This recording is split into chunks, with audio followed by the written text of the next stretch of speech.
Welcome back to Half the Battle. I'm your host, as always, Daniel Levy, your guest co-host, James Vick. Today, we're going to be talking about UFC 290, Alexandre Volkanovski versus Yair Rodriguez. And Vic, it's going down this Saturday night live at the T-Mobile Arena in Las Vegas, Nevada. You got the pound-for-pound great Alexandre Volkanovski taking on one of the most creative fighters in UFC history, Yair Rodriguez. And honestly, Vic, this could be one of the greatest featherweight fights in UFC history. Yeah, this is an exciting card and definitely exciting fight. Interesting matchup, very interesting. Well, let's not waste any time. Let's get right down to business, because in the main event for the featherweight belt, we got the champ Alexandre Volkanovski. He's 25-2, taking on Yair Rodriguez, who's 15-3. And currently, they got it Alexandre Volkanovski minus 400. The comeback on Yair Rodriguez is plus 300. So, I mean, obviously Volkanovski is warranted to be a favorite in this spot and against any featherweight on planet Earth for the time being. What I think makes Volkanovski so special is I've never seen a feinting game like Volkanovski in all my years watching this sport. I mean, when's the last time you saw a dude that's 5'6", but he's out jabbing taller guys like he did to Max Holloway? This guy fights long for a short guy. What he did to Jose Aldo in Brazil, I mean, look, when guys beat Aldo, it's usually a hard-fought battle. Maybe Aldo fades down the stretch, whatever.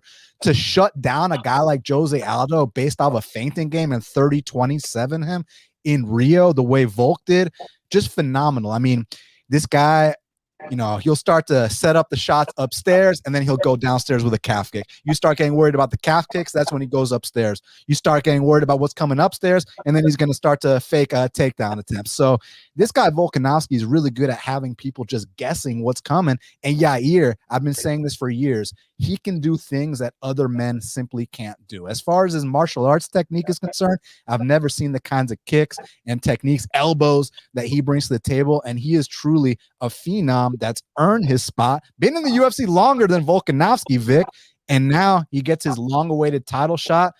Who you favoring here? How you see it going down? Man, this is an interesting matchup for sure. I mean, Volkanovski is the favorite for a reason. He's impressive. Oh my God, he's impressive. What was so impressive about this last fight against Islam was not the fact that he took Islam down a couple different times.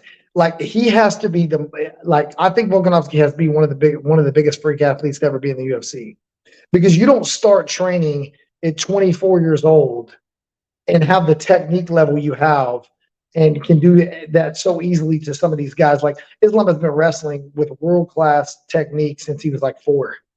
And Volkanovski got up after every takedown and even took him down a couple of times. So it's super, honestly, seeing how good his wrestling really is and how good he can deal with that, it would be crazy to see it. But I think Volkanovski could take anybody down at 145.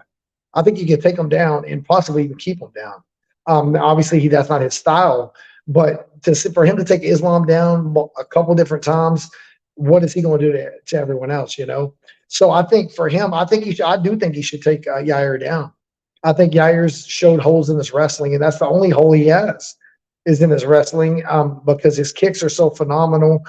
He gets a little wild, you know, but his kicks are so phenomenal that I think that makes up for his hands, for his wildness. So, and then, you know, like you said, the elbows, I mean, he can do everything. He can clinch, he can throw knees. His jiu-jitsu is phenomenal. The one hole I feel like he's showed over the years is his wrestling, and I think Volkanovski could take him down and beat him like that, but I don't see it playing out like that. I think they're going to stand up, and it's going to be a chess game, and I am curious to see if Yair can land these kicks on Volkanovski. He doesn't get hit flush a lot. He has really good defense. And like you said, a lot of it is with the feints. So I would be curious to see if he can land these kicks. But right now, I think closer to the fight time, the lines are going to be way closer. I think a lot of the Mexican people, a lot of the people who really love Yair are gonna place some bets on him. So I think you could even get Volkanovski maybe close to the fight, like 2-1 odds. If I'm still picking Volkanovski though.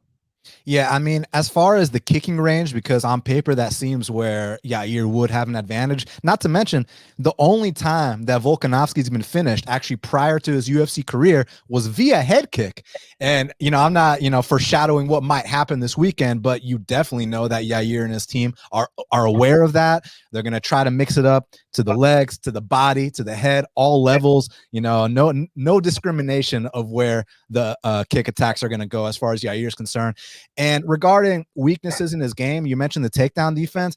I also think that a big advantage Volk has here is in boxing for MMA. I think that if he can close that range and get away from the kicks and make it an up-close fight, I think Volk has massive advantages there. Now, as far as that fight that Yair had with Josh Emmett, because people were commenting how easily Yair went to his back, and I'm not going to dispute that, but in the second round, the reason why it wasn't a Josh Emmett takedown was actually Yair landed a flush flying knee to Josh Emmett, and then as a result went to his back, and that's where he was able to lock in the triangle. So the triangle was great. I love the technique, but I think that Josh Emmett was severely compromised by that flying knee to the chin, which landed prior to that. So, man, I'm not, counting out Yair at all. This is a guy, like I told you. I mean, dude, I would love to see him win. I would love to see. I mean, it would be exciting. I mean, I did Taekwondo now for 8 years. I love Taekwondo. I would love to see Yair win, but I just think it's a rough matchup for sure. So, I mean, you fought on the same card as him back when at UFC 197, when he flying head kicked Andre Fili, was the same night you beat Gleyko França, and also another guy on this card, Robert Whittaker, put on like a clinic against Rafael Natal. So you're familiar with a lot of these guys, and Yair is someone that we've seen, glimpses of just uniqueness and being special from day one. I noticed it on The Ultimate Fighter, and I've always said this guy can do things that other men can't do. I mean, the somersault kicks, just everything. I mean, if you just go throughout his whole career, you'll see it's just the weirdest unorthodox stuff. But Volk being the more meat and potatoes guy, and I don't say that as disrespect because his style is very complex. I mean, like I said, when's the last time you saw a 5'6" guy out jabbing a 6 foot tall guy like you did in Max Holloway? The third time, it's just absolutely insane. And it goes back to the feinting game. He's just really able to confuse his opponents. And back to the takedown defense, look, it's not that Yair some slouch on the mat at all. It's more so back to you talking about Volk taking down Islam. I think it's really when Volk's in someone's full guard, like a closed guard, he's got nasty ground and pound. He's disgusting with his ground and pound because it's so hard to move this guy around. It's like a rock sitting on top of you, so you already can't get up. And then when he postures up and starts getting off on that ground and pound, it discourages guys. And that's when he's had some early finishes in his UFC career, whether it was against Kasuya, against Jeremy Kennedy, and you saw moments in the Ortega fight. Now, granted, Ortega, a nasty black belt, he was able to just shrimp out of some spots, but man, he was getting tagged up with that ground and pound. So I think these first few rounds is going to be a chess match, like you mentioned, but the longer the fight goes, that's where I think Volk is going to take over. Not because there's some cardio issue on the Yair side or any shit like that. I mean, this guy, he's from Mexico. The guy's training in like 10,000 feet elevation, some crazy shit like that. He's going to be in shape, but with the style he brings to the table, I mean, that takes a lot of energy to throw those kind of kicks consistently over and over and over. And that's where I think Volk can take over as the fight progresses. But my worry is, I mean, the guy's been knocked out with a head kick before. This is one of the best kickers in featherweight history. I'm not counting out Yair. So who you picking, man? I'm picking Volk. I am picking Volk. Okay. I got you. It's just I'm not going to be the guy that disrespects Yair. Yeah, for sure. Because a lot of people are. The one thing that'll help him drastically too is the fact that his ability to switch stances. Like the ability to switch stances is what I feel like so many people need to adapt now because of the calf kick. It's changed this whole sport. It's literally changed the whole sport, and like so many Muay Thai people are in denial about it. Calf kick's a joke, and it's not a fucking joke. World-class fighters in MMA are getting beat with the technique. So Yair's ability to switch stances will serve him very well. And the fact that he's a better kicker from southpaw, he'll have the liver kick and the head kick option you're talking about there. So, I mean, I think he should just stand a little flat-footed and be long with his kicks and don't bounce around as much and get kind of just stick his hands out long, hand joust a little bit. And I think that could slow a pace down and give him, and favor him because, like you said, kicking is tiring. That shit is like doing the type of techniques he does is very energy draining. for sure. Yes, sir. So, co-main event of the evening for the flyweight belt. We got the champ, Brandon Moreno. He's 21-6, taking on Alexandre Pantoja, who's 25-5. Currently, they got it. Brandon Moreno -188. The comeback on Pantoja +163. So this is actually my first bet of the night. I took Pantoja +170. And it's not about, who I'm confident in winning or this or that. It's more so about the fact that I would literally bet Pantoja at +170 against any flyweight on planet Earth, period. That's just the bottom line. And the whole, he beat him twice. He didn't just beat him twice. He beat his ass twice. But, that was a long time ago. And, Moreno. How long ago was their last fight? I think 2018, something like that. So it's been 5 years, And then the first time was on the Ultimate Fighter, choked him out. Second time, 30-26 them. So he destroyed him both times. But granted, Pantoja went back to the regional scene. He had this one fight in LFA where he looked incredible. Then he comes back to the UFC, goes on his title run, already a 2-time champ, had the quadrilogy with Davison. I mean, the thing I think about Moreno that's really developed is his composure out there. He's always kind of had a tendency to be wild and aggressive, but he's kind of honed it in a little bit. And as a result, some of the fights have been close in terms of like the rounds, but he's able to get big moments, whether it was him taking the back of Davison, choking him out, whether it was in that Kai Kara France fight. I mean, the rounds were super close, but so everyone talks about the liver kick, which was fantastic. But prior to that, he actually rocked him with a spin and then he set up the liver kick. So, I mean, I'm not going to say anything bad about Moreno. He's a fantastic champion. He's the first ever Mexican UFC champion. So the guy's a historian and someone I truly respect. But look, this guy Pantoja, he's probably the nastiest jiu-jitsu guy in the flyweight division. He can bang with the best of them. And it's just about what kind of effort am I expecting Pantoja to give me here? I know Pantoja ain't the kind of guy to take a knee for nobody. I know that Pantoja, he's never been finished in 30 pro fights? It's ridiculous. So, very impressive. So again, I don't know who's going to win this fight, but my pick is Pantoja because I will take Pantoja at +170 versus any flyweight on planet Earth. So that's my pick and my bet. Very nice. Yeah, tough matchup, tough pick too, because the thing is, as good as Pantoja's looked in the past against Brandon Moreno, man, let me tell you something. It's hard to beat the same person 3 times. Well, there's a reason why a lot of trilogies, it's 2-1, and everyone ain't winning 3 in a row. It's hard to beat the same person, especially because now they did at least 4 rounds together. Yeah, so the first time he submitted him in the second round, and the next time they went 3. So 4.5, 5 rounds. Yeah. And that was years ago, so things have changed, but it's hard to beat someone 5 times in a row. 3 times in a row. And that's super hard to do for sure. I agree. Brandon Moreno's ground game has gotten really good over the years, but it's not on Pantoja's level. I like them odds too. 170. Are the odds still at that, or they're down lower now? 65-ish. I like them odds.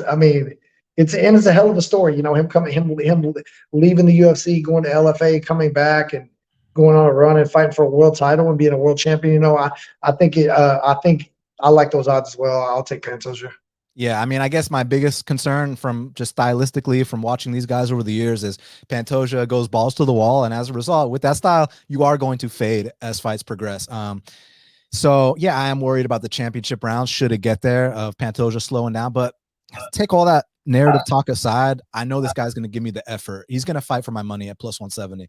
So let the cards fall where they may. And this is I want to say my first bet of the night, but it's really my second bet of the night because it's the co-main event. My first bet is early on in the card, but yeah, I'm on Pantoja +170 here. Very nice. Now, featured bout in the middleweight division, we got Robert the Reaper Whittaker. He's 24-6, taking on Dricus du Plessis, who's 19-2. Currently, they got it. Robert Whittaker -400. Vic, the comeback on Dricus du Plessis is +300. Robert Whittaker is the definition of excellence, professionalism. I can see this guy being a Hall of Famer. There's literally no weaknesses in his game. If I had to maybe nitpick, I'd say he fights with his hands down. So maybe that can give someone an opening to clip him. But besides that, it's like his wrestling is A1. He's a black belt in jiu-jitsu. And then let's not even talk about his world-class striking. This guy is absolutely phenomenal. His footwork's on point. He's super athletic. And he's also been a money train over the years. He's only lost to Israel Adesanya since like 2014. So Robert Whittaker, he's amazing. And I like this guy, Dricus. Look, he's a dog. It looks super super awkward when he fights, but it's awkward and violent. I mean, this guy's got that death touch. He's built like a brick shit house. He's a problem. It's just that I just think he's a little bit too sloppy for a guy like Robert. Here's the thing, people are talking about how, well, Dricus, the reason it looked like he was gassing in this fight is because his nose was smashed and now he just got that surgery, got it fixed. I'm like, okay, that's great. What's going to happen when he gets punched in the nose for the first time? It's going to break again, and it's, the same issues are going to reoccur. So I don't give a fuck that he got some surgery, man. That doesn't mean shit to me. I just think Robert's on a different level than him completely, and I think he's going to outclass him, possibly finish him. But you can't discount, a puncher's chance from Dricus. I mean, he's plus 300, and I bet the KO prop is something nice as well. So that's the only place I'd look for Dricus, but I'm going Whittaker here. Now, it would be cool to see Dricus win, not because I have anything against Whittaker at all, but just because the build-up to Dricus versus Adesanya would be one of the most entertaining, shit talk-filled build-ups that we've seen in a very long time, would get people invested. Even though the fight wouldn't be competitive at all, the build-up would get us all, very invested. But I'm going Robert Whittaker to spoil those plans and put on a clinic against Dricus. I agree. I agree with every bit of that. This is a tough matchup for the South African guy for sure. He's good. He does hit hard. He's a dog, but I mean, there's levels, and I think that wild shit ain't gonna work on someone like Whittaker. Like, he's gonna run into a right hand or a head kick because Dricus is a southpaw, correct? Yep. Yeah, he's gonna run into a rear head kick just like Brunson did, or it was Brunson he caught with that, right? That Whittaker caught Brunson with a head kick. I think pounded him out. I was talking about Whittaker, right? Brunson, the rear leg from the open stance, the orthodox versus southpaw, and then the right hand. I mean, I think I definitely got Whittaker in at best. I think Dricus survives the fight and just gets picked apart all 3 rounds. And anything besides that, I would be shocked for sure. Now, next up in the lightweight division, we got Dan Hooker. He's 22-12, taking on Jalin Turner, who's 13-6. And currently they got it. Jalin Turner minus 260. The comeback on Dan Hooker is plus 220. So this is an interesting fight, Vic, because you've been in Jalin Turner's situation. He is the new James Vick. He's the new 6'3" lightweight prospect. He's ranked number 10 in the world. You know what it means to be the 6'3" prospect that was ranked number 10 in the world. And this is a step up. Listen, man, I mean, Dan Hooker's a super experienced guy. He's been around the UFC for a very, very long time. Now, I hate the odds, the minus 260. I would have liked to get in, at a little bit lower price on Jalin. But, man, Jalen's impressed me, man, because, like, on his regional, I don't know if you saw his regional scenes, but he was getting KO'd left and right, man. He had, the traditional tall man's defense. You know about that, man. And he's fixed some things up. And this guy's getting outside his comfort zone. He went to Abu Dhabi. He's been training with Khamzat Chimaev, which I would have never expected. Not that that's going to make some huge difference, but I just like to see the effort. I like to see the fact that, he took that L to Gamrot, which he performed admirably. And, he didn't say that, oh, I should have won that fight and they robbed me. No, this guy, like I said, got outside his comfort zone and is trying to reach new heights. So I love to see it. And I think he's catching Hooker at a great time. Hooker's had an incredible career, but my issue with Hooker has been since his UFC debut against Maximo Blanco. Actually, I think he fought that leg lock on his debut, but his next fight against Maximo Blanco, from that fight all the way to like the Edson fight, the Poirier fights, he just eats way too much damage and he's super durable for sure. But I personally wouldn't want to be eating these Jalin Turner shots. And it's interesting to see Dan Hooker, who's known for being the taller man. Here, he's finally going to be the shorter man by 3 inches. He's finally going to have the reach disadvantage, which is not something he's used to. So what do you think about Jalin Turner in this spot? Like I said, number 10 in the world. He's the new 6'3" lightweight prospect. Like, have you been watching this kid? Yeah, for sure. I pretty much agree with what you said. The good thing, Jalin Turner has really, much respect to him. He's really learned how to use his range. He's learned how to be long finally, and is not getting hit, as much, and learn how to, he's got a good jab. Smart. Realizing in MMA, striking, boxing is king. The hands will always land before a kick will, and you're going to see great kickers who do good, like Yair, but as a whole, the majority of knockouts in MMA come by hand, so the hand's going to land, quicker. And he's really tightened his boxing, and his defense looks good. He's long. He knows how to be long, and he got a good, good body kick. I think that Hooker has some tricky shit. He has some crafty like setups and stuff like that. But I think you're right. I think that he's kind of, on a downslide a little bit. He's getting a little older. He's taking a lot of damage. I'll probably take Jalin Turner also. I would definitely like to wait and let the odds drop a little more though, for sure. Yeah, that'd be nice. So kicking off the main card, we got in the middleweight division, we got Bo Nickal, the big time prospect. He's 4-0, and he's welcoming a newcomer who took this fight on a day, or he took it yesterday, so it's gonna be a couple days short notice. Valentine Woodburn, who's 7-0, and currently, listen to this, Vic. They got it. Bo Nickal minus 2,500. You got to lay 2.5K to get $100 back. You got to lay 5K to get $200 back. The comeback on Valentine Woodburn is plus 1,200. So this is the deal, man. Bo Nickal, I mean, he wasn't just a stud wrestler. He was a mean wrestler. He was out there at the highest level getting pins, which, at the highest level, it mostly ends up in points. This guy was out there pinning people, and now you see in MMA, only 4 fights deep. But, I mean, I've seen him drop people. I've seen him get mounted triangles. I've seen him get arm triangles. So looks like he's taking it seriously. And look, I respect this kid, Woodburn. I brushed up on a little bit of his film, and this is the deal with him. So he's 5'8" at 185 pounds. So he's a short, stocky guy. And in most cases, Vic, being that short, it's actually a good base for stuffing takedowns.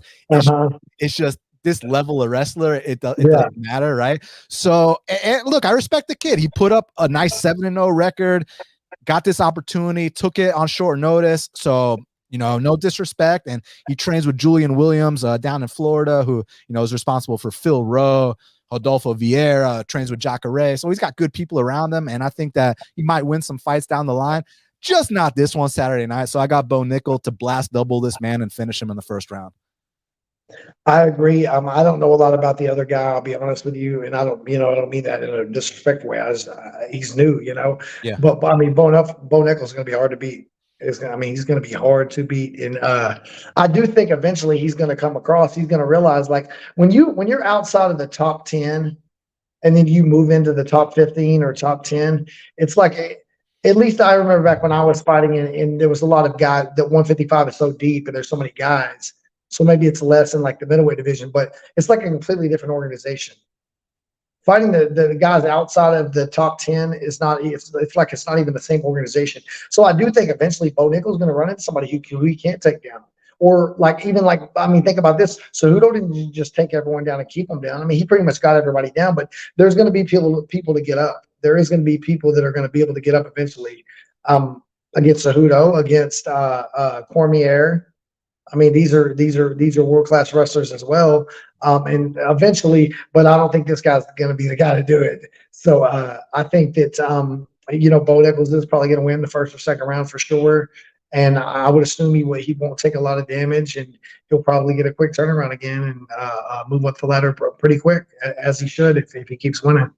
So next up in the welterweight division, we got the featured bout. We got the retirement fight of the legend, ruthless Robbie Lawler. He's 29-16, taking on Niko Price, who is 15-6.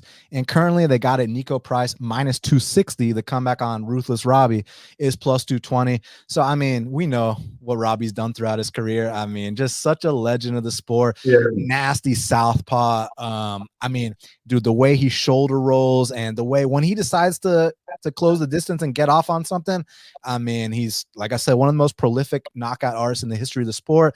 Unfortunately, Robbie Lawler, my boy, is 41 years old, which sucks to see. You hate to see it. Like, he still fights like Robbie Lawler. It's just a couple steps slower than he used to be. Now, granted, if you watch that fight he had with Nick Diaz, the second one, the one that happened, like a year or two ago, like, man, for some 40-year-olds, man, they were throwing down. They were putting up some output. It was a very fun fight to watch. And then the fight with Barberena, Robbie had some good moments, just kind of slowed down a little bit, couldn't keep up the pace. And with Niko, something that's okay. So the thing I've liked about Niko over the years is that we know he's opportunistic, right? Like Randy Brown getting fucking hammer fist from bottom, the fight with you, the fight with Tim Means. Yeah. The fight with Alan Juban, the fight with Moreno. This guy's got a ridiculous highlight reel, but it always used to be kind of, to me, like KO or bust. But one thing I think that he's really improved is his volume has gotten a lot better ever since his second fight with Vicente Luque. I mean, he went out there, landed 129 significant strikes. His fight against Phil Rowe landed 110 significant strikes, and that's one thing that Niko didn't have, in the past. Like in the past, it was KO or bust, but now he's actually a lot more active, putting up good numbers. And in that Phil Rowe fight, Phil Rowe hit a nice blast double on Niko Price, and dude, Niko was immediately attacking from bottom. Like it looked like a black belt off his back, like the way he was attacking for stuff, that Phil literally just stood up and was like, nah, fuck this. Like, I blast doubled you, but I want no part of you on the mat. Told him to get back up, which I thought was interesting. So here against Robbie, like, yes, I think either guy could get finished, of course. Like, both these guys are kill or be killed.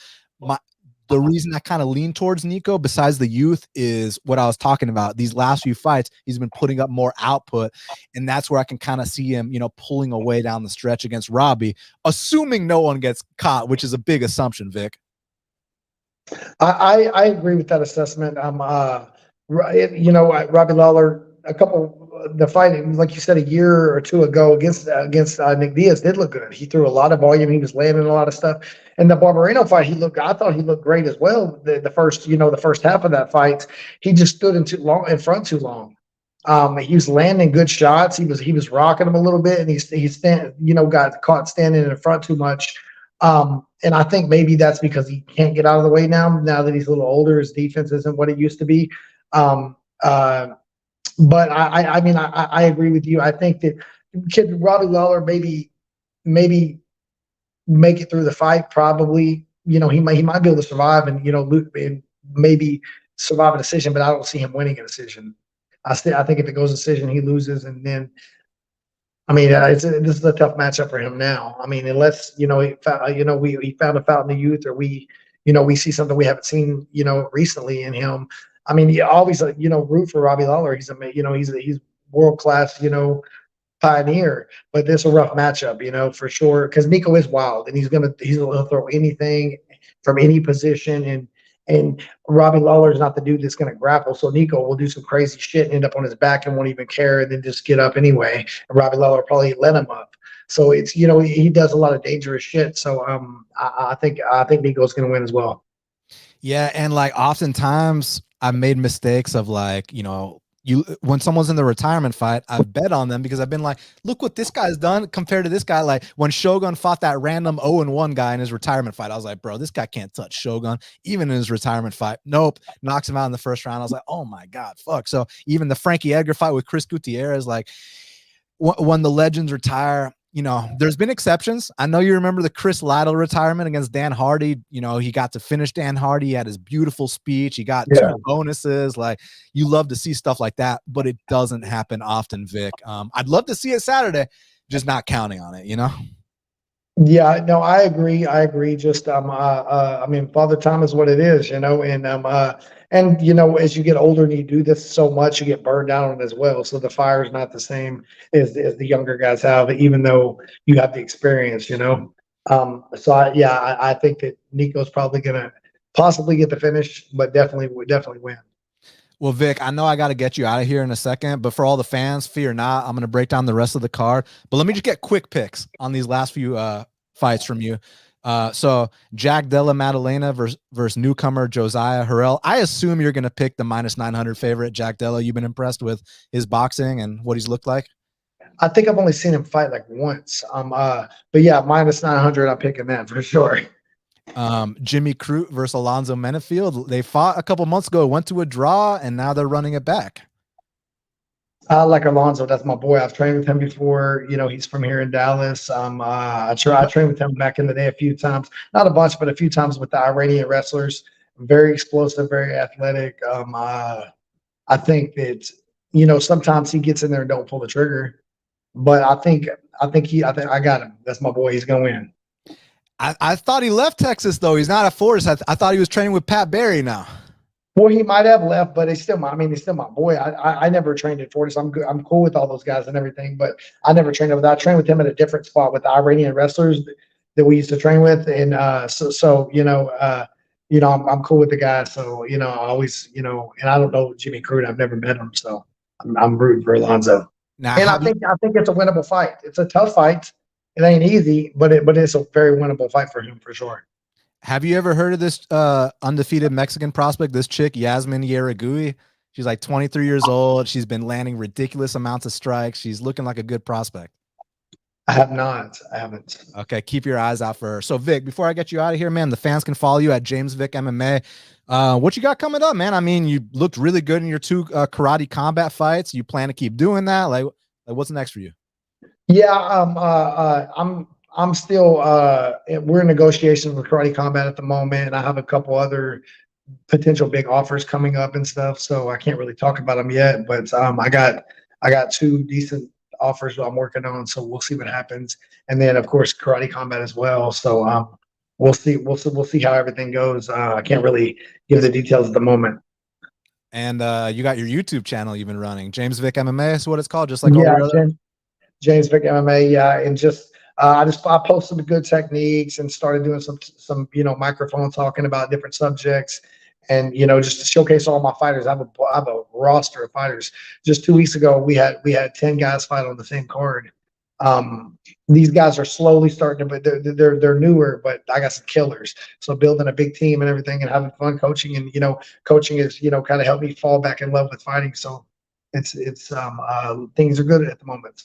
Yeah, you love to hear it. My buddy in the chat, Grateful Dude, said, respect to James Vic. I remember when he beat Jake Matthews. I remember that too, because speaking of guys on this card, you were like a plus 160 dog versus Jake Matthews in Australia. Robert Whittaker was like a plus 160 to plus 180 dog versus Brad Tavares in Australia. Both y'all went out there, and that's kind of how we started talking. And you went 9-1 in your first 10 UFC fights. We used to call you Mr. 90%. And the only other guys to go 9-1 in their first 10 UFC fights, Conor McGregor, Yoel Romero, Islam Makhachev. But then there's guys like John Jones, Volkanovski. John Jones still never lost. Anderson Silva had his crazy run. Volk went to 12-1, but still 9-1 in your first 10. Much respect, my guy. That's some shit not a lot of people can do. So thanks for being on here. Always good talking with you, and best of luck with what you do next. Yes, sir. Thank you, bro. Be safe. Absolutely. You as well, my guy. Talk soon, all right? Cool. That's my buddy, James, the Texecutioner Vic. Now let's continue breaking down this card. So next up in the welterweight division, we got Jack Della Maddalena. He's 14-2, taking on the newcomer, Josiah Harrell, who's 7-0. Is it Harrell or Harrell? I got a cousin named Harrell. So when I see, that spelling, that's how I pronounce it. Currently, they got it. Jack Della Maddalena, minus 900. The comeback on Josiah Harrell is plus 600. Look, respect to Josiah taking this on short notice. Kid's a good wrestler, not a Bo Nickal level wrestler, but a decent wrestler. The issue is, Josiah is a 55er for the most part. But listen, this guy is dangerous. He's gone out there on his regional scene, and when he can get that back mount, he's pounded multiple people out from back mount with big shots. He's finished all of his fights. He's got a variety of submissions. I like what I see. 7-0 with 7 finishes. So, kid, I think you earned your spot. It's just that you're in the wrong weight class. You're fighting a top 15 guy. And Della, even though he has had, maybe some questionable moments on the mat, whether it was the Ange Lusa fight on Contender Series where he was in that deep arm triangle, or even the fight against Ramazan Ameev when, I don't remember off the top of my head, was it a Darce or an Anaconda, something. If it goes through the arm and connects at the head, it's a Darce. If it goes through the head and connects at the arm, it's an Anaconda. I forget which one it was, but either way, he's escaped some bad positions. So I love the composure from Della Maddalena on the mat. And when he gets taken down, he tends to scramble back up to his feet. So the kid's been trying to round out his game, and you guys know about his boxing, some of the best boxing in the welterweight division. And he'll just get in your face. He's a real fighter. He's a gritty guy. Just look at his nose, plaster on the back of his head, and he's still, he doesn't need that surgery like Dricus du Plessis. This guy, whether he's breathing or not, is going to be in there to his very last breath. So I respect that, and I think he's minus 900 for a reason. I think Josiah might win some UFC fights down the line, especially at 55s, just not Saturday night. So I'm going Jack Della Maddalena. Maybe even gets taken down once, but as soon as he gets back up, some body shots, some head strikes, I think he's going to get him out of there. Now, next up in the strawweight division, we got a matchup between Yasmine Jauregui. She's 10-0, representing Mexico. She's taking on Denise Gomes. Gomes or Gomez, who's 7-2, repping Brazil. Currently, they got it Yasmine Jauregui minus 400. The comeback on Denise Gomes is plus 300. So, basically, this is a fantastic fight. Honestly, this is one of the like fights I'm looking forward to seeing the most, because Yasmine Jauregui is a prospect, man. I mean, that fight she had against Yasmin Lucindo on the Vera versus Cruz fight, the only reason that didn't win fight of the night was because David Onama versus Nate Landwehr was right after it, right? Like, how could you not give those guys the fight of the night? But man, I love the output from Yasmine. And in her last fight against Estella, she got tested. She even got dropped in that fight, and she showed that Mexican heart. She showed that she can get back up to the feet, and when it's, she can give it, but she can take it too. And that's exactly what she did. And she's definitely a young prospect to look out for. I mean, born in 1999, she is just a kid, my friends. I mean, only 24 years old. And you should see the physique on her on Instagram. I was like, oh my God, like, whatever new supplement regimen she's been doing, I mean, she's not skipping her Flintstone vitamins. She's been eating her steamed asparagus, man. I mean, like, and some extra seasoning on that asparagus too, because the way her physique looks right now, it's going to be a while before someone can really mess with her, especially with the kind of build they're giving her. And look, I got all respect for Denise Gomes. I mean, that fight she had with Bruna Brazil was the big prospect coming out there. Bruna Brazil was the one known for the big kicks, the range striking. She was supposed to be the new face of, Brazilian women's MMA. And Denise Gomes walked her down and beat her ass in a way where I was like, oh my God, like damn. Like, so when they match these two up, like, dude, these two ladies are going to go after it, and it's going to be a very exciting fight. I guess now we got to talk about the price. Look, I'm not interested in no minus 400. I'm good on that. Yeah. Do I pick Yasmine? Do I think Yasmine's going to win the fight? Of course I do.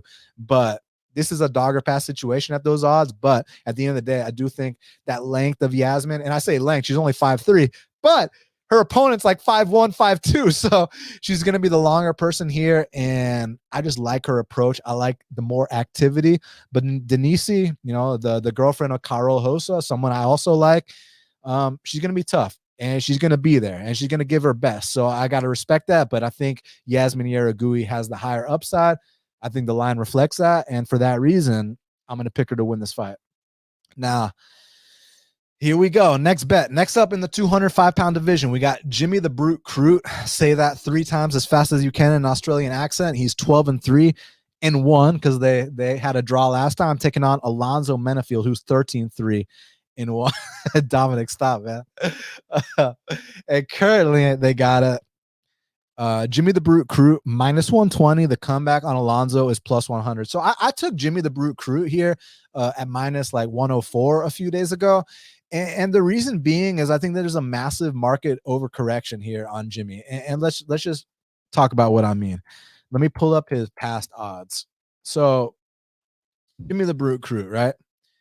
So this dude, Jimmy Crute, is minus 220 against the current champ, Jamal Hill, minus like 230 against Alonzo the last time. And now it's pick'em. Listen, I get it was a draw, and I get he went through some shit in that fight, but what you got to understand is this. We got to put a lot of context in that first Alonzo versus Jimmy fight. Firstly, Jimmy was coming off 2 very disappointing performances, especially the Hill fight. I mean, Jamal smashed him in a way where, like, if Jimmy returned was never the same, we'd understand. We'd be like, okay, we get it. We saw what you just went through, my guy. But he takes over a year off. I mean, Jimmy didn't fight in all of 2022. So he comes back in early 2023 against Alonzo. And I mean, let's take it round by round. Let's talk about what happened in that fight. So first round, Jimmy goes out there and he takes down Alonzo 4 times in the first round. And he controls him for over half of the first round. Now, here's the issue. Like Vic and I were talking about, how he mentioned that kicking game takes a lot of energy. You know what else takes a lot of energy? Taking dudes down consistently over and over. They get back up. You go right back to the well, take them over, and coming off that big layoff. And more so than the layoff, kind of like, you're fighting back in Australia. You have all these big expectations, and you're coming off 2 brutal losses where, like, man, you lost a lot of momentum. People were talking about you as a future top 15 guy. You were favored over the current champ by a long shot, you know? So he had a lot of mental adversity to overcome in that, in the lead up to that fight, let alone the fight itself. So the fight starts off, and Jimmy is just picking up Alonzo, taking him down like nothing, takes him down 4 times. But man, that is tiring. They get back up to the feet. Jimmy's like, whew, whew, and that's where Alonzo cracks him, drops him. Could have got the finish, but Jimmy, you got that dog in him. You love to see it. Gets back up to the feet. Looked very sloppy at times in that fight, but man, even in his diminished state in that fight, getting rocked, getting dropped twice in that fight, he still landed takedowns every single round. And I think that now that he's experienced what Alonzo brings to the table, like the corrections that either guy can make, I think Jimmy can make the better corrections here in like what has been a couple months since their fight versus Alonzo. You can't fix, you know, that I say you can't fix that takedown defense in only a couple months, but I want to put some context on that because Alonzo historically does have good takedown defense. He's actually pretty hard to take down, but the fact that Jimmy took him down 6 times in that fight speaks to the level Jimmy's on. And I want to take it a step further. I was talking with Vic about how Alonzo no longer trains at Fortis MMA. And that's not just some narrative or, you know, let's just throw out some random shit and see what sticks. Nah, actually, the reason I bring that up is because now he's training with Pat Barry. And let me ask y'all something on a real note. Let's look eye to eye. Do y'all think that Alonzo Menifield's takedown defense is improving training with Pat Barry? Because I don't. But as a result of training with Pat Barry, who's a decent kickboxer, Alonzo went out there and got 2 knockdowns his last fight. So I think his striking is going to be more dangerous than it's ever been, but I think it's going to be easier to take him down than when he was working at Fortis MMA with all those guys, especially under the tutelage of, the general, Saif Saud, you know? So basically, I think that now when Jimmy takes him down, I think Jimmy understands, hey, let's relax a little bit. Let's settle in top control. Let's get off on some ground and pound. Let's set up some submission attempts. And I think that, you know, no 2 fights are ever alike. And of course, I'm going to sweat the moments that are on the feet. I'm not delusional here. I'm not going to sell you on some fucking pipe dream. I understand that on the feet, it's going to be a sweat, or it could be because Jimmy's got some stuff too. Don't sleep on Jimmy either. But I'm going to be like, Jimmy, shoot. Jimmy, shoot. Last time he got 6 takedowns. And he also had 12 attempts. He attempted 12 takedowns. I love it. Attempt 12 takedowns for me here. Hopefully less, because hopefully this time we can submit him. Hopefully this time we can ground and pound him. Hopefully this time we can lay on him for the duration of the rounds and go out there and win, whether it's a submission, whether it's a ground and pound TKO, whether it's laying on him for 3 rounds and getting the decision that way. I don't care.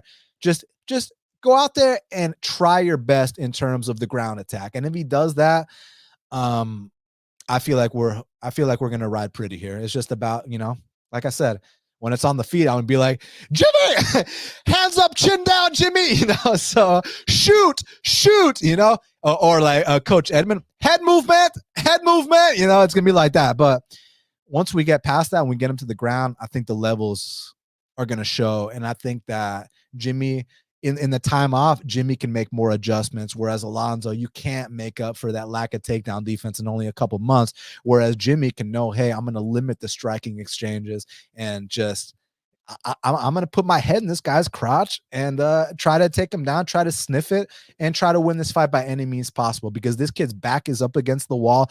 I don't expect Jimmy Crute to show up with a mullet. I don't expect Jimmy Crute to show up with a stupid mustache or a fanny pack, or try to do some stupid gimmick. Look, your back's up against the wall and you need this. And I think he's going to show up accordingly. So for that reason, I bet Jimmy Crute in the spot at -104. Now he's steamed up to like -125, and I feel it's going to keep going in Crute's direction. So I did my part as far as the line is concerned. Now it's up to Jimmy to do his part as far as taking this dude down to the ground is concerned. Now, next up we have an 130-pound catch weight because my boy Tatsura Taira was supposed to fight against Klageson like a week or 2 ago. So you can't make my boy make weight twice, but don't get it twisted. You know, him making 130, that's not easy, bro, because these flyweights walk around like 150, 155. My buddy Cody Durden, he might be one of the taller, like longer flyweights, but he's not a big dude in terms of like he's not like cocked or anything like that. And Cody walks around like 150, 155. So Tatsura is still gonna have to cut a good amount of weight. He is not a small flyweight. But that being said, I'm glad it's at 130. You know, you don't have to cut those extra 5 pounds or extra 4, 126. So I'm happy about that. Tatsura is nasty on the mat. Hold on, let me say these dudes' records. So 130-pound catch weight, we got Tatsura Taira. He's the 13-0 Japanese prospect, welcoming Edgar Chairez, who's 10-4 to the UFC. Currently, they got it. Tatsura Taira minus 1100. The comeback on Edgar Chairez is plus 725. So I think that Tatsura Taira is the best Japanese prospect I've ever seen, or at least one of them, and his ground attack is so nasty. He's so relaxed, but I love how he strings his striking to his takedown attempts. He'll have big knees, kicks, and when he closes that distance and gets you down, he's methodical on the mat. And when I've seen him in bad spots, he's relaxed, he's composed, he's able to, chill. And like my boy Chito Vera, when it's time, kill. And that's exactly what this kid does. So I'm very high on Taira, but he's just a kid. And sometimes kids pull stunts. This kid, Edgar's got one more pro fight than Taira. And Edgar's a dog, man. Like a lot of y'all have seen his last fight without even knowing you saw his last fight. So do y'all remember this controversy a few months back?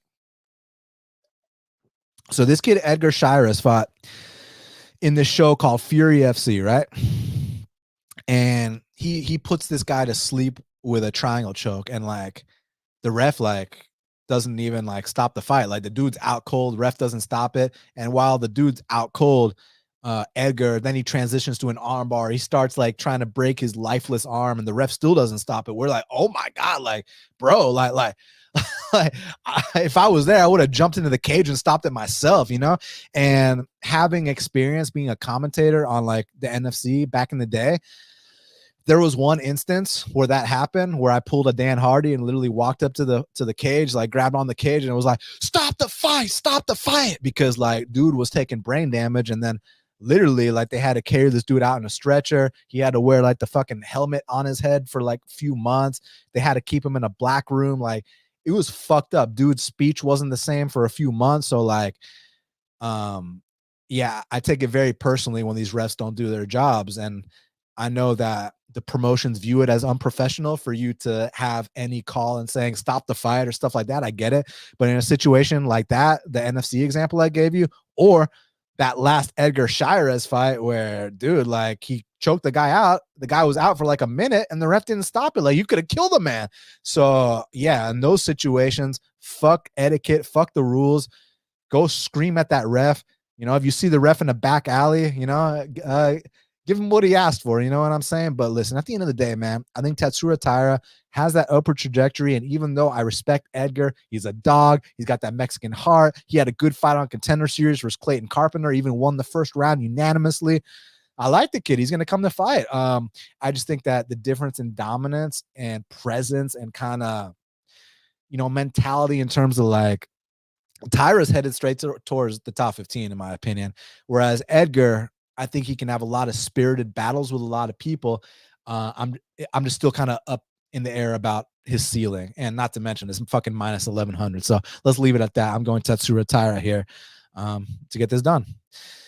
Now, next up in the 205-pound division, we got Vitor Petrino. He's 8-0, taking on Marcin Prachnio, who's 16-6. And currently they got it Vitor Petrino minus 300. The comeback on Marcin Prachnio is plus 250. So, Vitor, he's the bricked up Brazilian, big knockout power. Yeah, and I mean, this guy goes after it. You love to see it. There's some concerns about the cardio. Not because he's not running his miles. You see the shape the dude's in. He's in amazing shape. It's more so because when you go balls to the wall, you know what's going to happen. What, you think your cardio is going to get better if you're going 100%? Of course not. Of course that gas tank is going to diminish when you're going 100 miles per hour on the highway. That's just how science works. And with Marcin Prachnio, I respect the fact that this guy came into the UFC, got knocked out 3 times in a row, and then beats Khalil Roundtree as a plus 290 to plus 300 underdog, which no one expected, then gets a nice body kick finish. So, hey, now you're in the company. Now you're good to go. Loses a close decision to Philippe Lins. And then the William Knight fight, man, I mean, that was a situation where I'm going to throw 2 punches to your 0 punches. And as a result, I'm going to win the fight, right? But here against Vitor Petrino, I think Vitor is going to be the guy that goes back and exposes that chin of Marcin Prachnio that had been tested in the past, that had been exposed in the past. The only thing I don't like is the price.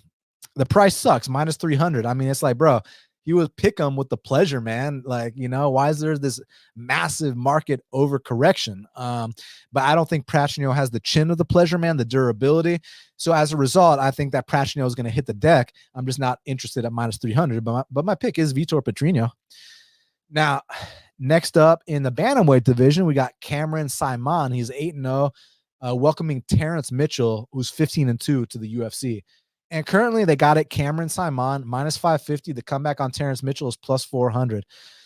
So Terrence Mitchell, y'all actually have seen him before you saw Cameron Saaiman, because y'all saw Terrence Mitchell on The Ultimate Fighter in 2016 against Kai Kara-France, when Kai Kara-France knocked him out in 30 seconds and destroyed him. And I'm sure a lot of people have mentioned that Terrence Mitchell comes from one of the notoriously bad regional scenes in Alaska, where, I mean, it's like, dude, that regional scene, just think about this for a second. This dude, Terrence, was 11-2 fighting a guy that was 3-3. He was 12-2 fighting a guy that was 4-0. He was 13-2 fighting a guy that was 4-2. He was 14-2 fighting a guy that was 4-1. It's like, bro, like, what is this? Like, what is this shit? Complete mismatches, dudes that had zero business, but he treated them like they had zero business. Now, one of the fights against the 4-0 guy, Josh Terry, was a DQ. I didn't get the chance to watch it, so someone let me know. Did Josh Terry knock him out and they DQ'd him with an illegal knee or something, or what exactly happened that this dude won via DQ? Because that means he might have got finished. Here with Cameron Saaiman, listen, Cameron's a good prospect. The issue with Cameron, he's got to figure out how to use his weapons properly. Like, this is a dude that gets points deducted every single fight. Eye pokes, low blows. But when you take that aside, if he can get that in order, the kid's very talented. Nasty arsenal on the feet. He can compete on the ground. Listen, I know his takedown defense is improving, but when he gets on top, he's got a game as well. But what I like most about him is he's got that dog. He's got that heart. If it's going to be a tough battle in the early going, it's 1-1 going in that third round, he's the guy that's going to push the gas in that third round and try his best to get you out of there, if it even lasts that long. So yeah, I mean, I got Saaiman here. It's just, I'm not betting on him because he's minus 550, but if some of y'all put him in parlays and he wins 2 rounds to 1, but he gets deducted 2 points, so they score it for the other guy. Could you, shit like that's happened before, right? So you're going to be very fucking pissed if that happens. So hopefully, for his sake though, there is a bit of a height difference, which I think might actually favor Cameron in terms of not getting those low blows. He is the shorter man here. Usually it's the taller guy landing the lower blows on the smaller guy. So, him being the smaller guy here, maybe he's not going to eye poke this time. Maybe he's not going to low blow, because he does it to an extent where it's like, bro, how many fucking times? And I know it's not on purpose. It's just, you got to be more cognizant. You got to be more aware, read the room, like Mark Cuban says. But yeah, I'm going Cameron Saaiman here, man. I just think he's infinitely more talented, more battle tested, and is the better prospect. And as a result, he's a minus 550 favorite and my pick in this fight. Now, before I talk about Shannon, Ross, and all that, y'all do me a huge favor. Smash that like button for me. Hit the subscribe button. When this is over, leave me a comment, please. And if you feel so inclined to share, I'm not going to discourage you or dissuade you. So I truly appreciate all the support y'all show me. And if you're just getting in here now, scroll back to the beginning of the show and hear what my boy James Vick had to say, because I thought he had some really good takes. Now, next up in the flyweight division, we got a matchup between Shannon Ross. He's 13-7, taking on Jesus Aguilar, who's 8-2. Currently, they got it Jesus Aguilar minus 145. The comeback on Shannon Ross is plus 125. So a lot of steam came in on Shannon Ross. A lot of sharp, respected opinion. Move that line on Shannon Ross, a buddy of mine actually. But I I see why he did it at that price, but at this price, I wouldn't do it. I personally wouldn't have done it at that price either. Not saying I'm right or wrong, but just saying Shannon Ross is the guy that he has an ability of making average fighters look like world beaters. Example, I don't want to bring up Usyk because I know all y'all are like overly high on Usyk because of what he did to Dvorak, but I still think the jury's out on Usyk. I don't mean to be disrespectful. They got him ranked like number 10 now at flyweight or something. I think that's a joke, bro. I think that he fought a dude that, had just taken severe beatings versus Nickal and Manel Cap. Confidence was completely shot, but because he was a plus 300 dog, now he's getting overly valued by being number 10 in the world. That dude ain't no number 10 in the world. Usyk looked like a world beater against Shannon Ross. On Contender Series, Vinicius Salvador. Shannon Ross had us believing Vinicius Salvador was like the next Davison Figueiredo, like 4 knockdowns, like just destroyed him. But Shannon shows so much heart that they gave him a UFC contract. Goes in there against Cleison Rodriguez. Cleison Rodriguez looks like the fucking new phenom Yair Rodriguez / Anderson Silva hybrid, gonna make a huge run at flyweight, after that spot. But that's just not gonna be the case. He was just fighting Shannon Ross. So here against Jesus Aguilar, the thing with Jesus, man, he's listed at 5'4". This dude ain't no 5'4". This dude is like 5'2", 5'1". This guy is tiny, but for a tiny dude, he fights with big balls. Like the way he closes the distance on the feet, I enjoy watching that he goes for it. But what he's known for is he's got a nasty guillotine, and that might not work against some higher level guys, but I think against someone like Shannon Ross, where Shannon Ross, like I said, no disrespect, because I know this is disrespectful what I'm saying, but I mean it with the best intentions possible to entertain y'all and to just be frank and just be straightforward. Shannon Ross has this ability to make average fighters look like world beaters. So as a result, I think Jesus Aguilar is going to come out here and guillotine choke this guy, and that'll be my pick. Now, next up, closing out the card or starting off the card, however you want to look at it. In the lightweight division, we got Esteban Ribovics. He's 11-1, representing Argentina, taking on Camuela Kirk, who is 11-5. And currently, they got it. Esteban Ribovics, -145. The comeback on Camuela Kirk is +125. So same situation here as the Ross fight.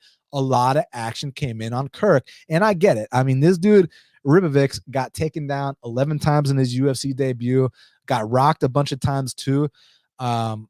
So on that merit, like, why would you lay -200 on him, right? But he's not -200 anymore. Now he's -145. -145 and -200 are completely two different bets. So the thing with Camuela Kirk, I actually don't think he's bad in terms of skills. I actually think he's a pretty skilled guy. Like, look what he did to Billy Q in that first round. Even the Makwan Amir Khani fight, like that, man, when he had that like triangle armbar on Amir Khani, I was shocked Amir Khani didn't tap to that. Like, I was like, God damn, man. Like, so Camuela Kirk's got some stuff, he's moving up to 55s, but I think he's going to actually fit in well to 55s. He's 5'10". He's got the 75-inch reach. He's 29 years old. So people saying, oh, he's moving up a weight class, that's a red flag. No, it's not. That's not a red flag to me. Actually, I think he's going to fit in perfectly fine to this weight class. Doesn't have to do the brutal cut. He's got the perfect size for 55. So I think he'll be fine there. But my issue I've had with Kirk is that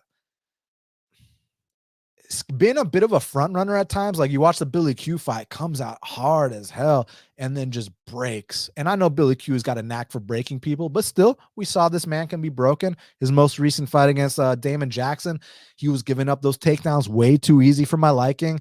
Even that fight he had against Bruno Souza on the regional scene, like Bruno Souza, I faded him against Melsick because when I watch Bruno's fights, Bruno doesn't do shit.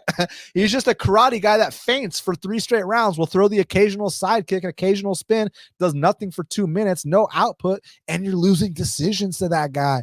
I need more effort from Camuela Kirk. Whereas Esteban Ribovics, or like we'd say if we played FIFA with the British commentator, Esteban Ribovic, he's got that dog in him. Listen, man, this dude went through some shit that last fight against Loic on short notice, was getting taken down at will, was getting dropped all over the place. And then he's the one coming back in that second and third round, rocking his opponent, face planting him. Nice little sneaky Kimura traps and this and that. Good getting back up from bottom. So I do think Kamuela Kirk can maybe have some success early. It's just, man, if he cannot lay on Ribovich or get him out of there with some kind of sub along the way, I just think that there's a volume difference on the feet, favoring Ribovich, Esteban Ribovich. There's also a dog advantage. There's a knockout power advantage. Like when this dude lets his hands go, bodies do hit the floor. So I kind of see Esteban taking over as the fight progresses and possibly getting a finish along the way, but we'll see. Maybe Kamuela looks much improved at 55s. Maybe those late cardio issues aren't going to be a factor because he doesn't have that huge weight cut. So we'll see, but I'm still going Esteban, man. I think he's got more dog. I think he's got more power. And I think that as the fight progresses, he's going to do better. So for that reason, I'm going Esteban Ribovich to get the dub.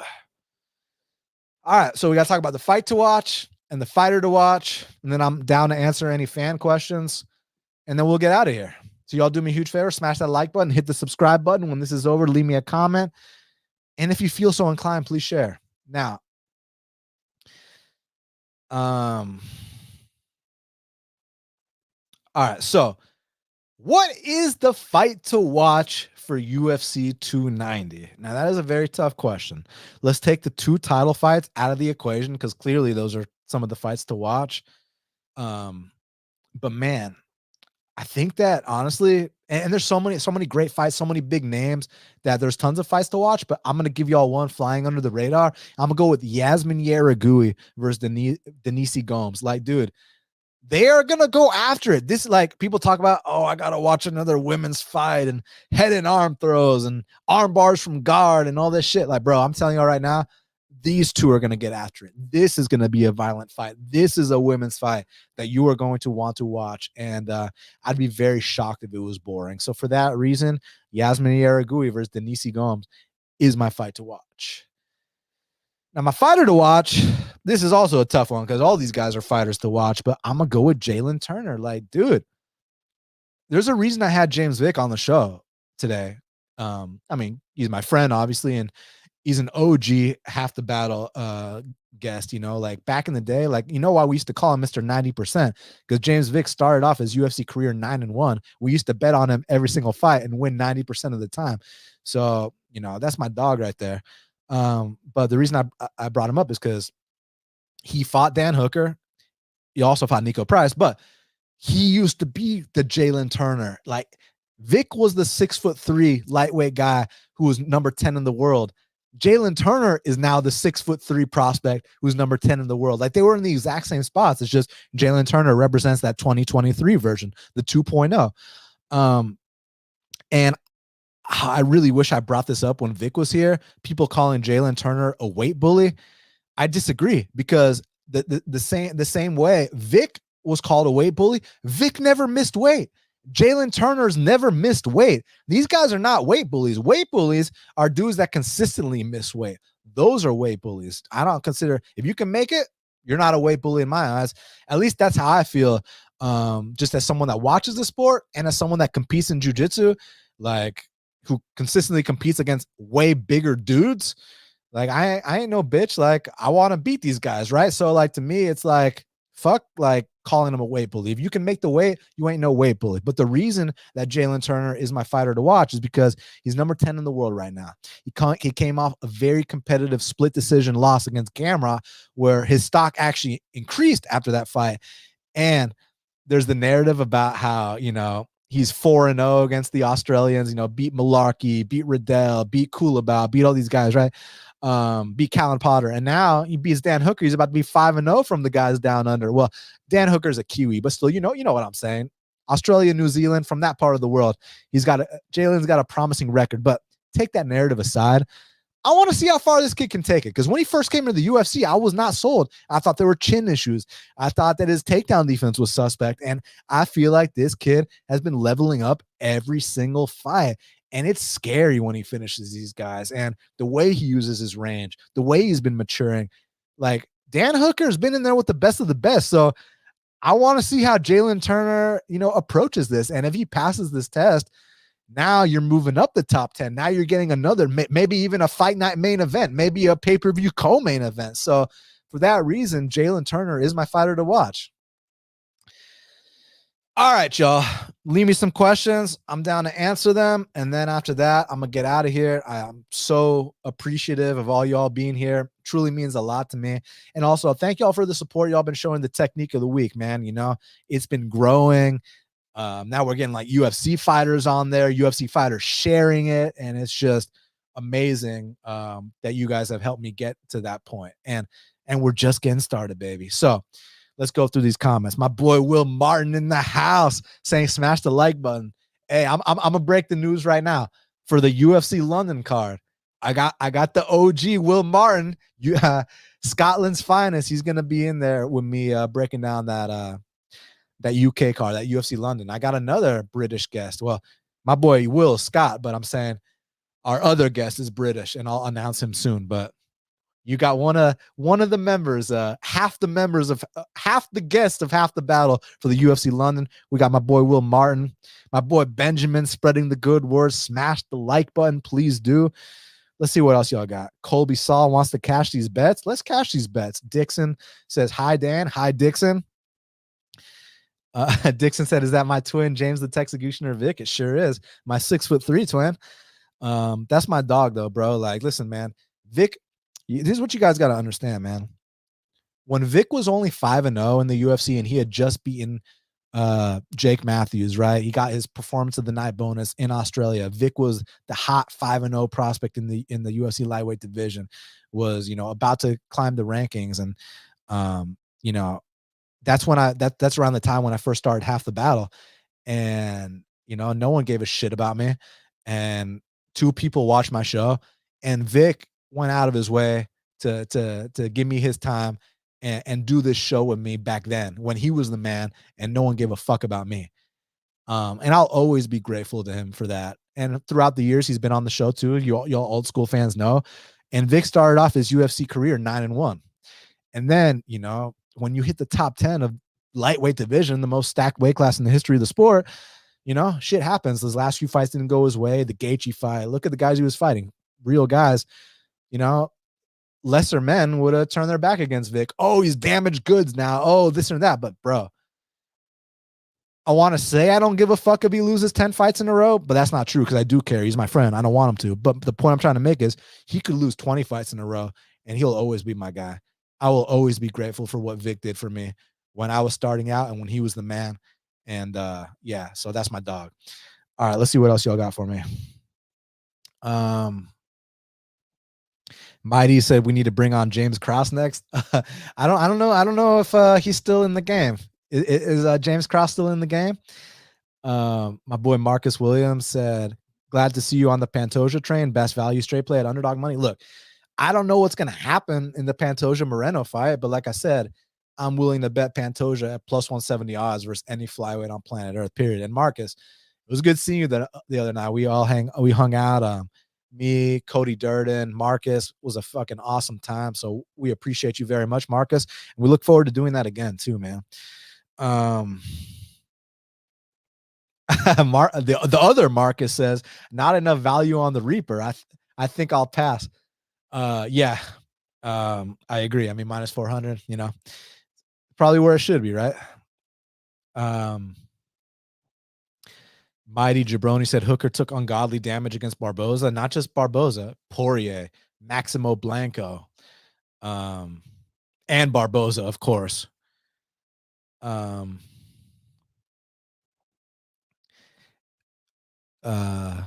said, Dan, will we ever get a Half the Battle event recap show? Okay, so I was doing those after the battles pretty consistently for a while. Just sometimes when it's like late at night, you know, no excuses. I'm gonna try to start doing it again because it was always really fun and everybody liked it. I like doing it. So I'd like to get back to that after the battle. I just need to just fucking make it happen, you know?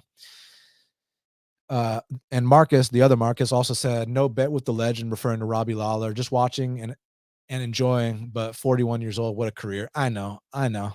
Genova said, damn, is there someone on this card that James Vick hasn't already fought? See, that's the point. Find me another podcast this week that brought someone on that's fought multiple people on this card and fought on the same card as multiple people on this card. Let's see. Genova said, I was at the bar with Cowboy Cerrone and the Cage Titans people when we watched Vic KO Duffy. Had money on Vic too. Yeah, that was a great dog hit. Dominic. I was talking about how Yasmine Jauregui and Denise Gomes can take it. And this dude, Dom, said, Dan loves a woman who can take it. Relax, my guy. that was funny, though. Ausui, I don't know how to pronounce your name, said, who in their right mind would want Pat Barry as a coach? I don't know. I don't know. Especially like you're choosing Pat Barry over the general safe Saud. Shit, life choices. But hey, he didn't lose the first time. Hopefully he loses this time for my bankroll. Carrie said, who does everyone got? Crute or Menifield? I picked Crute and bet Crute. James Vick has got Menifield.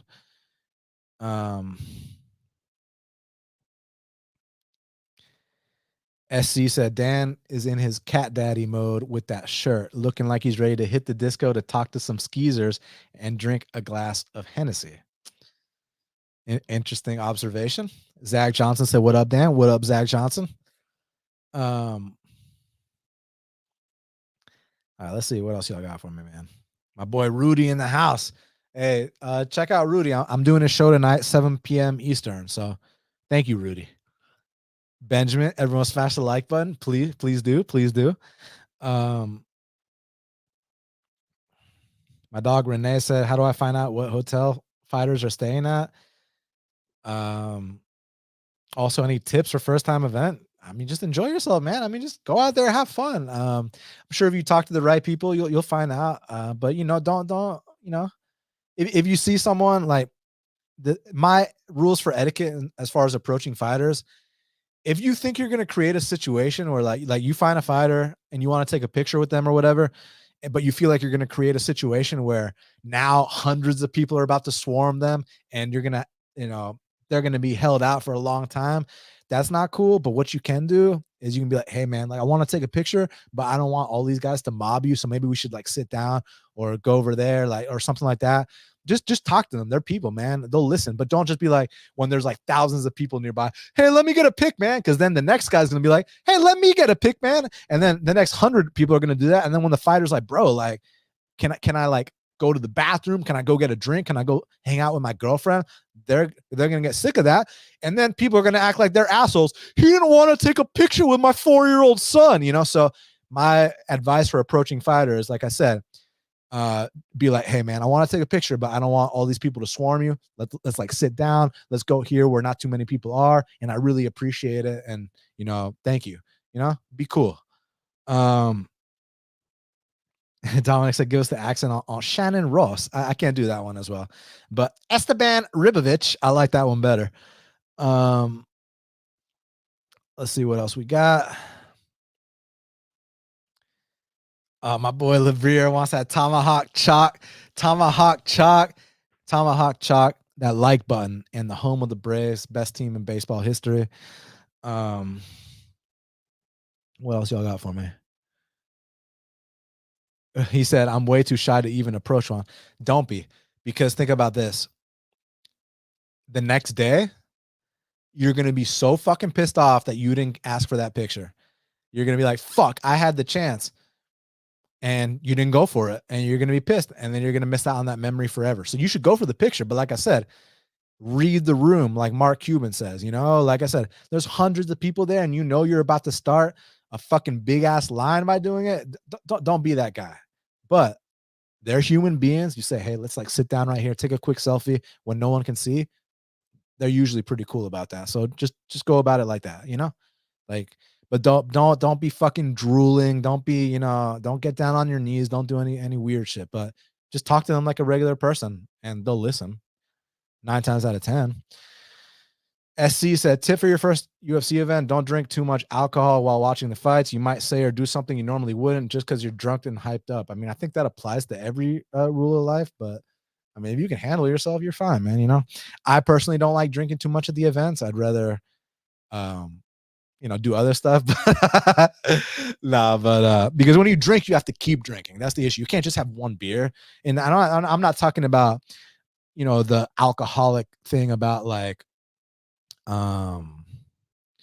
like too much is not enough, or what's the saying about how like God, I forgot the fucking saying about, you know, one is not enough, but too much is not enough. Something I forgot the saying, but basically, like when you drink, like if you don't keep drinking, like you're gonna get a fucking headache, and you're gonna get a headache the next day too if you're not hydrated. So I personally don't get wasted at these events. I'd rather like take an edible or something like that. I'll leave it at that. Marcus also said the selfie is better than the autograph. I agree with that. Big time. Other Dominic said, got a picture with Jamal Hill, the 205, the best 205 champion in history besides John Jones. Nah, but yeah, guys, it's been a lot of fun. Last call for questions. Real last call. Y'all got about a couple seconds to leave me one more. If not, I truly, sincerely appreciate it.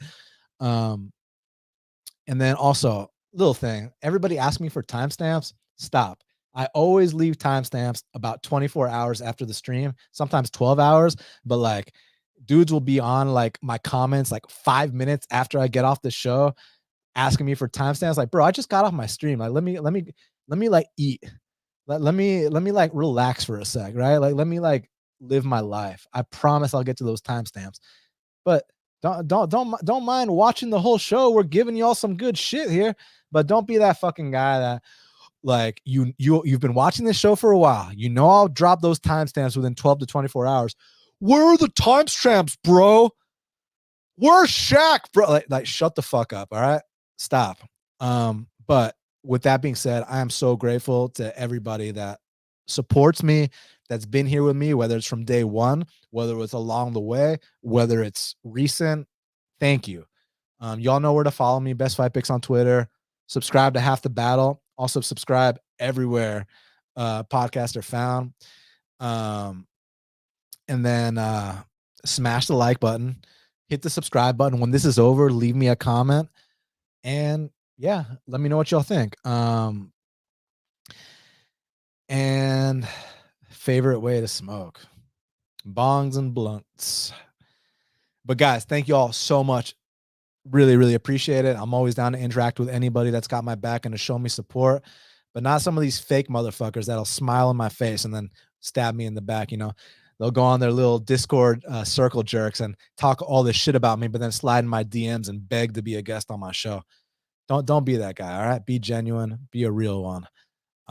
You know, we've all made mistakes over the years, but it's about learning from your mistakes and trying to be a better person going forward and being honest about it, you know, not trying to cover shit up. So respect.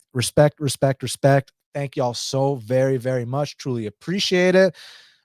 Enjoy the fights. Technique of the week dropping Friday. Got an exciting one in the works for that. And then hopefully, you know, if I'm feeling it, maybe I'll do a little after the battle, you know, Saturday night after the fights, depending how my night's going. So again, thank y'all very much. Truly appreciate y'all. And until the next time, let's cash these bets.